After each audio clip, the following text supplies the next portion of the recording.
ফেসিবাদী ব্যবস্থা বিলোপের যারা কৌশল রয়েছে, যারা আমাদেরকে বিলোপ সাধন প্রক্রিয়ায় প্রতিনিয়ত বাধা দিয়ে যাচ্ছে, তারা আমাদেরকে নতুন একটি চ্যালেঞ্জ ছুড়ে দিয়েছে। সেটি হলো আওয়ামী লীগ কি বাংলাদেশে নিষিদ্ধ হবে নাকি হবে না। আমরা দেখতে পাচ্ছি বাংলাদেশের বিভিন্ন ক্রিয়াশীল যে গোষ্ঠীগুলো রয়েছে, যারা হাসিনা বিদায় হয়েছে কিন্তু হাসিনার রেসপন্সার হিসেবে গত 15 বছরে বাংলাদেশে কাজ করেছে, তারা ঐক্যবদ্ধভাবে আওয়ামী লীগকে ফিরিয়ে নিয়ে আসার জন্য চেষ্টা চালাচ্ছে।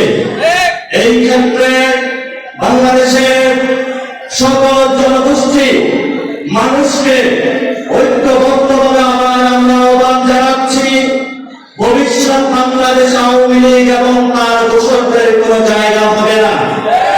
সেই ক্ষেত্রে যেই সরকারি ইনস্টিটিউশন, যেই কোনো রাজনৈতিক দল পক্ষ গোষ্ঠী যদি হাসিনা বা আওয়ামী লীগকে আবার পুনর্বাসন করার প্রচেষ্টা চালায়, 5 তারিখে যেভাবে জনগণ ঐক্যবদ্ধভাবে রাজপথে নেমেছিল, বাংলাদেশ জাতীয়তাবাদী পার্টি, জামায়াত ইসলামী, ইসলামী আন্দোলন, খেলাফত মজলিস, এবি পার্টি, গণ অধিকার পরিষদ থেকে যতগুলো রাজনৈতিক সংগঠন রয়েছে, আবার ঐক্যবদ্ধ হয়ে জনতাকে সাথে নিয়ে আবার এই দুর্বার গঠিত আন্দোলন গড়ে তুলবে।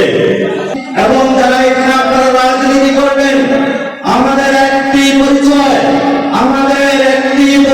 সেটা হলো আমরা সবাই বাংলাদেশি জনগণের জন্য কাজ করব।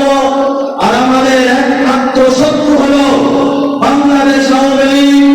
যতদিন পর্যন্ত আওয়ামী লীগ নিষিদ্ধ না হবে, গণতান্ত্রিক প্রক্রিয়ার ক্ষেত্রে আমরা আমাদের লড়াই চালিয়ে যাব। গতকালকে আমাদের এক সহবন্ধু হান্নান মাসুদের উপর আক্রমণ চালানো হয়েছে। আমরা তীব্রভাবে আমাদের এই গণ-অভ্যুত্থানের সহযোদ্ধাদের উপরে যে দল পথভ্রষ্ট হয়ে হামলা চালিয়েছে, অতি দ্রুত আমরা তাদেরকে বিচারের আওতায় আনার দাবি জানাচ্ছি। এবং আগামী ইলেকশনে আমরা বলে দিতে চাই, আগামী ইলেকশন কোন মাসল পাওয়ারের ইলেকশন হবে না। আগামী ইলেকশন টাকা বানিয়ে রাজনীতি হবে না। আগামী ইলেকশন পোস্টার লাগিয়ে আপনি জিততে পারবেন না।